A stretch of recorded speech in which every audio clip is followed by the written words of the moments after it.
அனைவருக்கும் வணக்கம். சிவி பயண வலையொலிக்கு உங்களை அன்புடன் வரவேற்கிறேன். இந்த காணொலியில் நம்ம ஜெர்மனியில் இருக்கிற ஒரு முக்கியமான நகரமான ஃப்ராங்க்ஃபர்ட், அந்த நகரத்தை தெருவாக இறங்கி சுற்ற போகிறோம்.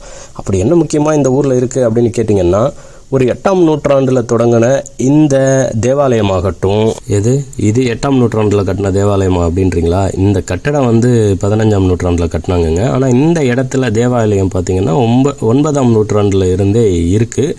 அது பழைய கட்டிடம். இந்த தேவாலயம் இது ஒரு முக்கியமான இடம். அப்படி இல்லைன்னா இந்த ஃப்ராங்க்ஃபர்ட்டுடைய இந்த பழைய நகரம் அப்படின்னு சொல்லப்படுகிற இந்த இடம், இந்த சந்தை கூடுற இடம், இதில் பார்த்திங்கன்னா ஒரு பல நூறு ஆண்டுகள் பழமையான வீடுகள் இன்னும் அப்படியே இருக்குது. இந்த வீடுகளில் வாழ்ந்துக்கிட்டு தான் இருக்காங்க இன்னும் மக்கள். இதெல்லாம் நம்ம போன காணொலியில் பார்த்துருக்கோம். இந்த வீடுகளை பற்றி தெரிஞ்சுக்கணும் அப்படின்னா என்னுடைய போன காணொலியை பாருங்கள், கீழே இணைப்பை கொடுக்குறேன். அதில் போய் பார்த்தீங்கன்னா இந்த வீடுகள்லாம் என்ன, இது ஏன் சிறப்பு, இதில் என்ன சிறப்பு அப்படிங்கிறதெல்லாம் நீங்கள் தெரிஞ்சுக்கலாம். அது போக பங்குச்சந்தை அப்படின்னு எடுத்துக்கிட்டிங்கன்னா, உலகத்தில் பங்குச்சந்தையை நிறைய பேருக்கு தெரிஞ்சிருக்கும். அப்படி முதல்ல தொடங்கப்பட்ட பங்குச்சந்தைன்னு நான் கருதுறது இங்கே தான். என்னடா ஒன்று பங்கு தந்தைன்றான், இல்லை பங்கு சந்தைங்கிறான், வேறு எதுவும் இல்லையா அப்படின்னு கேட்டிங்கன்னா இருக்குது. இந்த தெருவெல்லாம் பார்த்திங்கன்னா இங்கே நிறைய படங்களை கூட எடுத்திருக்காங்க. நிறைய தமிழ் பட பாடல்கள்லாம் இங்கே காட்சிப்படுத்தியிருக்காங்க.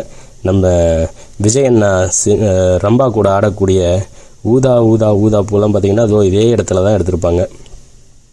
அந்த மாதிரி நிறைய சுவாரஸ்யமான இடங்கள் இந்த நகரத்தில் இருக்குது. வாங்க ஒவ்வொன்றா போய் சுற்றி பார்ப்போம். ஃப்ராங்க்ஃபர்ட் பழைய நகரத்துக்கு வந்தாச்சு. உங்களால் நம்ப முடியுதான்னு பாருங்கள். அங்கே பின்னாடி நீங்கள் பார்க்குற கட்டிடம் தான் 1405ஆம் ஆண்டில் இருந்து ஃப்ராங்க்ஃபர்ட் நகரத்துடைய நீதிமன்றம் நகராட்சி கட்டிடமாக இருக்குது. கிட்டத்தட்ட 630 வருஷமாக இது நகராட்சி கட்டிடமாக. இங்கே சுற்றி இருக்கிறதோ இந்த வீடுகள் எல்லாமே கூட அந்த காலத்தை சேர்ந்தது தான், 15ஆம் நூற்றாண்டை சேர்ந்தவை தான். இங்கே பார்த்தீங்கன்னா இங்கே வர்றவங்க முக்கியமாக இந்த வீட்டை தான் சுற்றி பார்க்க போகிறாங்க. இந்த வீடு அழகாகவும் இருக்குது, பார்க்குறதுக்கு வித்தியாசமாகவும் இருக்குது. அப்படிங்கிறதுனால இது ஒரு பெரிய சுற்றுலாத்தலம். 15ஆம் நூற்றாண்டில் இருந்து இதுதான் இந்த ஊருடைய சந்தை கூடுற இடம். கிட்டத்தட்ட ஒரு 600 வருஷத்துக்கு காலத்தில் முன்னாடி போய் நிற்கிறோன்னு பார்க்கும்போதே இன்னும் அப்படியே இதெல்லாம் வச்சுருக்காங்க. கோயிலை நம்ம பாதுகாத்து வச்சுருக்கோம் அப்படிங்கிறதெல்லாம் வேறு விஷயம். ஆனால் ஒரு ஊரில் இருக்க பொதுவான வீடுகளை இந்த அளவுக்கு இன்னும் பாதுகாத்து பராமரித்து வச்சுருக்காங்கன்னா அதெல்லாம் பயங்கரமான சிறப்பு. இதோ பின்னாடி தெரியுது பாருங்கள், இதுதான் இந்த கைசர் டோம் அப்படின்னு சொல்லப்படுற தேவாலயம். இதுவுமே இந்த கட்டிடம் 15ஆம் நூற்றாண்டு தேவாலயம் தான். அந்த கட்டிடம் நீங்கள் பின்னாடி பார்க்குறது. அந்த மாதிரி ஃப்ராங்க்ஃபர்ட்டில் இன்னொரு முக்கியமான விஷயம், இல்லை ஏதாச்சும் பொருள் வாங்கிட்டு போகலாம் ஞாபகார்த்தமா அப்படின்னா, இந்த மாதிரி பழைய வகையில் வச்சுருக்கிற அந்த பூச்சாடிகள், அப்படி இல்லைன்னா இங்கே ஒவ்வொரு காலகட்டங்கள்லேயும் வீடுகள் எப்படி இருந்திருக்குன்ற மாதிரியான ஒரு மாதிரி வடிவ பொம்மைகள் இருக்கும். அதுவும் இங்கே நினைவு சின்னமாக நிறைய பேர் வாங்கிட்டு போகிறாங்க. இதெல்லாம் பார்த்திங்கன்னா இந்த மரத்தூண் அமைக்கப்பட்ட வீடுகள், இதெல்லாம் 300-400 வருஷத்தையும் தாண்டி இன்னமும் கூட இந்த மாதிரி வீடுகள்லாம் பயன்படுத்திக்கிட்டு இருக்காங்க. அந்த தெரு முழுக்கவே இந்த பழைய வீடுகளாக தான் இருக்கும். 500 ஆண்டு பழமையான வீடுகள்லாம் இருக்குது. ஜெர்மனி முழுக்க இந்த மாதிரி நிறைய நகரங்களில் அந்த மாதிரி வீடுகளை இன்னமும் பயன்படுத்திக்கிட்டு இருக்காங்க. அதனால் இந்த மாதிரி பொம்மைகளும் இங்கே ரொம்ப பிரபலமாக விற்றுக்கிட்டு இருக்காங்க நினைவு பொருளாக. நம்ம ஒவ்வொரு ஊருக்கு போகும்போதும் அந்த இதில் காந்தம் ஒட்டி வைப்போம்ல, குளிர்பெட்டியில் ஒட்டி வைக்கிறதுக்கு காந்தம் வாங்குவோமே, அந்த மாதிரி இதையும் வாங்கிட்டு போய் தங்களோட அலமாரிகளில் வச்சுக்கிறாங்க. ஆனால் விலையெல்லாம் பார்த்திங்கன்னா அங்கே பாருங்கள், 164 யூரோ, கிட்டத்தட்ட 20,000 ரூபா, 18,000 20,000 ரூபா இருக்கும். இந்த வீடு பாருங்கள், இது கோல்மர் அப்படிங்கிற ஒரு நகரத்தில் இருக்கிற ரொம்ப பிரபலமான அந்த கட்டிடம். அதோட மாதிரியே இங்கே வச்சுருக்காங்க. இந்த மாதிரி கொஞ்சம் நேரம் அவர்கிட்ட அனுமதி கேட்டு இந்த கடைக்கார அண்ணன்ட்ட பேசிக்கிட்டு இருந்தேன். உள்ளே நான் படம் எடுத்துக்கோ அப்படின்னா, தாராளமாக எடுத்துக்கோங்க தம்பி அப்படின்னாங்க. ரொம்ப மகிழ்ச்சியாக பேசிக்கிட்டு இருந்தார். இந்த வீடுகளை பற்றியெல்லாம் நல்லா தெளிவாகவே சொன்னார். இந்த மாதிரி வீடுகளெல்லாம் ஜெர்மனியில் எங்கே இருக்குது, இதெல்லாம் உண்மையாகவே இன்னமும் கூட இருக்குது தம்பி. நீங்கள் இதெல்லாம் பார்க்கணுன்னா இந்த மாதிரி ஒவ்வொரு ஊருக்காக போய் பாருங்கள். இதோ இந்த வரைபடத்தை சொல்லி இவர் தான் எடுத்து கொடுத்தாரு எனக்கு. இந்த வரைபடத்தை பிடிச்சி இதில் இருக்க ஒவ்வொரு ஊருக்காக போனீங்கன்னா அந்தந்த ஊரில் இன்னமுமே இந்த மாதிரியான வீடுகள் இருந்துக்கிட்டு இருக்குது. அங்கே மக்கள் வாழ்ந்துக்கிட்டும் இருக்காங்கன்னு சொல்லி நம்ம அண்ணன் தான் இது பண்ணார். அவரை படம் எடுக்கலான்னு பார்த்தேன். அவர் கொஞ்சம் இல்லை தம்பி, என்ன காட்ட வேணாம், நீங்கள் இந்த வீடுகளை காட்டுங்க அப்படின்னு மகிழ்ச்சியாக சொன்னார். சரிங்க அப்படின்னு சொல்லி ஒரு நன்றியை சொல்லிவிட்டு படத்தை எடுத்தாச்சு. நானும் நிறைய நினைவு பரிசுகள் கடையை பார்த்துருக்கேன். ஆனால் இந்த அளவுக்கு ஒரு கடையை நான் பார்த்ததே இல்லை. ஏன்னா இந்த வீடுகளுக்காக மட்டுமே இவர் இந்த கடையை வச்சுருக்காரு. நிறைய தொகுப்பு வச்சுருந்தார். நிறைய வித்தியாசமான வீடுகள் அந்த பொம்மைகள்லாம் வச்சுருந்தார். அவருக்கு நிறைய தகவல்களும் தெரிஞ்சிருந்துச்சு. அதுதான் ஒரு மிகப்பெரிய விஷயம். ரொம்ப பிடிச்சி இந்த வேலையை செய்கிறாரு போல் இருக்கு. வாங்க நம்ம இந்த ஃப்ராங்க்ஃபர்ட்லேயே இருக்கிறதுலையே மிகவும் பழமையான இந்த தேவாலயத்துக்கு உள்ளே போய் எப்படி இருக்குன்னு பார்ப்போம். உள்ளே வர்றவங்க ஒரு €1/2 வந்து இதில் உள்ளே போட்டிங்கன்னா இங்கே மெழுகுவர்த்தி எடுத்து நீங்களும் ஏற்றி வைக்கலாம். ஆனால் இதை யாரும் பார்த்துக்கிட்டுலாம் இருக்க மாட்டாங்க. ஆனால் வர்ற எல்லோரும் காசு போடாமல் மெழுகுவர்த்தியை ஏற்ற மாட்டாங்க.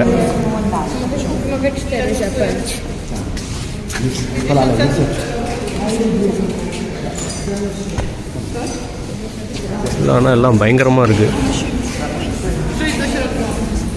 7ஆம் நூற்றாண்டை சேர்ந்த தேவாலயம் இது.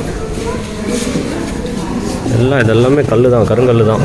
ஆனால் இந்த வண்ணம் பார்க்குறதுக்கு வந்து இந்த காவி வண்ணத்தில் இருக்குது கல்.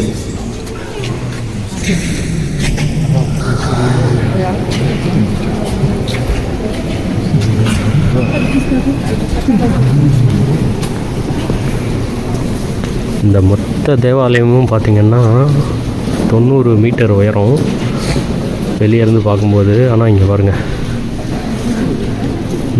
நான் இது வரைக்கும் பார்த்ததுலேயே இது ஒரு பெரிய தேவாலயமாக இருக்குது. அதாவது உள்ளே இருக்க அறையோட உயரம் மட்டும் பார்த்திங்கன்னா கிட்டத்தட்ட 40லேருந்து 50 மீட்டர் உயரம் இருக்கும் தரையிலேருந்து. அப்படியே பெரிய அறையாக வச்சுருக்காங்க. இந்த கட்டுமானங்களை தாண்டி இந்த தேவாலயங்களில் எனக்கு மிகவும் பிடித்தமான விஷயம் என்னென்னா, இந்த ஊர்களில் இந்த பன்குழலி தான். இங்கே பார்த்திங்கன்னா இதில் வந்து ஆயிரக்கணக்கில் வந்து அந்த குழாய்கள் இருக்குது. நம்ம இதுக்கு முன்னாடி என்னோடய காணொலிகளை பார்த்துருந்தீங்கன்னா தெரிஞ்சிருக்கும். ஆஸ்லோவில் இருக்கிற ஒரு பன்குழலியை பற்றி பேசியிருப்போம். அதில் அந்த தேவாலயத்தில், ஆஸ்லோவில் இருந்த தேவாலயத்துலேருந்து அதை விட இது சின்னது தான். அதில் பார்த்திங்கன்னா கிட்டத்தட்ட 3000 குழாய்கள் இருந்துச்சு. இங்கே அந்தளவுக்கு இல்லை, ஆனாலுமே கிட்டத்தட்ட ஆயிரக்கணக்கில் இருக்குது. இது ஜெர்மனியிலே இருக்கிறதுல இதுதான் மிகப்பெரிய பன்குழலி. நல்லா பயங்கரமாக செஞ்சு வச்சுருக்காங்க. ஆனால் நீங்கள் வந்து இந்த தேவாலயத்தில் வந்து தொழுகை பண்ண நேரத்தில் வந்தீங்கன்னா இதை வந்து வாசிப்பாங்க. அதை கேட்கக்கூடிய வாய்ப்பு உங்களுக்கு கிடைக்கும். அதே மாதிரி ஜெர்மனினாலே வந்து நம்ம எல்லாருக்கும் பெரும்பாலும் வந்து 2ஆம் உலகப் போர், ஹிட்லரு இந்த பற்றி தான் தெரியும். ஆனால் பெரும்பாலான பகுதி வந்து ஜெர்மனியில் பார்த்திங்கன்னா ரோம பேரரசுக்கு கீழே இருந்துச்சு 18ஆம் நூற்றாண்டு வரைக்கும். இந்த தேவாலயமும் இருக்கிற இடமும் ரோம பேரரசுக்கு கீழே தான் இருந்துச்சு. அதுலேயும் பார்த்திங்கன்னா 14ஆவது நூற்றாண்டுலேருந்து 18ஆவது நூற்றாண்டு வரைக்கும் 400 ஆண்டுகள் வந்து ஜெர்மனியோட பேரரசர்கள் இந்த தேவாலயத்தில் தான் வந்து தேர்ந்தெடுக்கப்பட்டாங்க, பதவி ஏற்றுக்கிட்டாங்கன்னு பார்த்துக்கோங்களேன். அதனாலே வந்து இந்த தேவாலயம் வந்து இந்த நாட்டில் ரொம்ப முக்கியமாக பார்க்கப்படுது. அதே மாதிரி என்னதான் இந்த ஊர் வந்து இப்போ மரங்கள்லேருந்து இலையெல்லாம் கொட்டி ஒரு மாதிரி இருள் அடித்து போன மாதிரி இருந்தாலும் குளிர்காலத்தில், வெயில் காலத்தில் வந்து ரொம்ப பச்சை பசேல்னு பயங்கரமாக அழகாக இருக்கும். இது பெரிய நகரமாகவே இருந்தாலும் இங்கே நிறைய பூங்காக்கள் இருக்குது, நிறைய மரங்கள் இருக்குது, ரொம்ப அழகாக இருக்கும். நம்ம நிறைய படத்துடைய பாடல்கள்லாம் வந்து இங்கே பதிவு பண்ணியிருக்காங்க, தமிழ் படத்துடைய பாடல்கள். குறிப்பாக சொல்லணும்னா வந்து நம்ம விஜயண்ணா நடித்த அந்த ஒரு படத்தில் ஊதா ஊதா ஊதா பூன்னு ஒரு பாட்டு வரும். அந்த பாட்டில் வந்து பாதி பாட்டை வந்து இந்த ஃப்ராங்க்ஃபர்ட்டில் தான் வந்து பதிவு பண்ணியிருக்காங்க. அதுலேயும் குறிப்பாக இந்த காட்சி பார்த்திங்கன்னா, அந்த இங்கே பின்னாடி ஒருத்தர் சுத்தியலை வச்சு தட்டுற மாதிரி ஒரு சிலை இருக்குது பாருங்கள். இந்த சிலைக்கு பக்கத்தில் தான் அந்த பாட்டில் ஒரு பகுதியை பதிவு பண்ணியிருப்பாங்க. பாதி இந்த ஃப்ராங்க்ஃபர்ட்லேயும், மீதி வந்து அந்த பாடல் வந்து சுவிட்சர்லாந்துலேயும் வந்து ஒளிப்பதிவு பண்ணியிருப்பாங்க. அந்த மாதிரி இந்த ஊர் நல்ல அழகாகவும் இருந்துச்சு. நான் வெயில் காலத்தில் எப்படியாச்சும் திரும்ப வந்து இதை பதிவு பண்ணுறேன். எவ்வளோ அழகாக இருக்குதுன்னு பாருங்கள். அப்போ பார்த்திங்கன்னா இன்னும் உங்களுக்கு வியப்பாக இருக்கும். ஏடா அது இந்த ஊராக வந்து குளிர்காலத்தில் அப்படி இருந்துச்சு அப்படிங்கிற அளவுக்கு இருக்கும். இப்போ பார்க்குறதுக்கு வெறும் கட்டடங்களாக தான் தெரியுது நமக்கு. வெயில் காலத்தில் இன்னும் அழகாகவே இருக்கும். தேவாலயத்திலேருந்து கிளம்பி நம்ம அப்படியே வந்து நம்ம இந்த ஃப்ராங்க்ஃபர்ட் நகரத்துடைய மத்திய தெரு முதன்மை சாலைக்குள்ளே போய்கிட்டு இருக்கோம். வண்டியை ஓட்டிக்கிட்டு இந்த பார்த்திங்கன்னா சாலையிலே வந்து நமக்கு தண்டவாளம் மாதிரி தான் இருப்பு பாதை இருக்குது பாருங்கள். அது வேறு ஒன்றும் இல்லை, அமிழ்தண்டு ஊர்தியோடைய தண்டவாளம் தான் அது. இப்படி தான் அமிழ்தண்டு ஊர்தியும் நம்ம மகிழுந்தும் சேர்ந்து ஒரே பாதையிலே போகிறது. அங்கங்கே இப்படி பிரியும், அங்கங்கே சேரும். ரொம்ப கவனமாக பொறுமையாக ஓட்ட வேண்டியதாக இருக்குது. என்ன ஒரு மணிக்கு 20-30 கிலோமீட்டர் வேகம் அதிகபட்சம் போகலாம். அந்த மாதிரி போனோம்னா ஒன்றும் பிரச்சனை இல்லாமல் போகலாம். இல்லாட்டின்னா சிக்கல் தான் வரும். அதிலே பாருங்கள் நிறைய, அதில் வேறு ஏற்கனவே மகிழ்ந்து அமிழ்தண்டு ஊர்தி தனித்தனியாக இது சேர்ந்து ஒரே பாதையில் போகுது. அது இல்லாமல் நிறைய பேர் வந்து நம்ம மிதிவண்டி ஓட்டுறவங்களும் வருவாங்க இதே சாலையில். சில இடங்களில் வந்து பாதசாரிகள் நடந்து வர்றவங்களும் அப்படி கடந்து போவாங்க குறுக்கால. எல்லாத்தையும் சேர்ந்து சமாளித்து தான் அப்படி ஓட்டிகிட்டு போக வேண்டியதாக இருக்குது.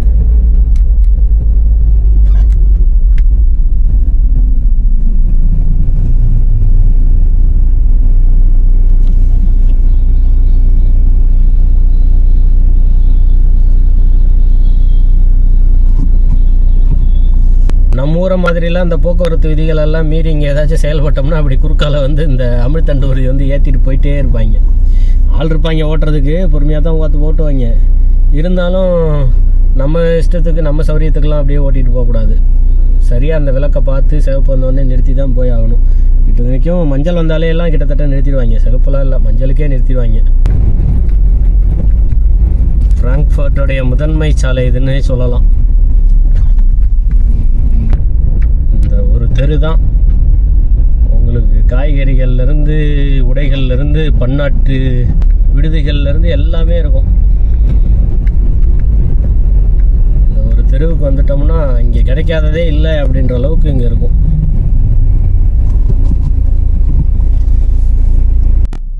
உங்கள் ஆதரவுக்கு மிக்க நன்றி. தொடர்ந்து பயணிப்போம். நன்றி, வணக்கம்.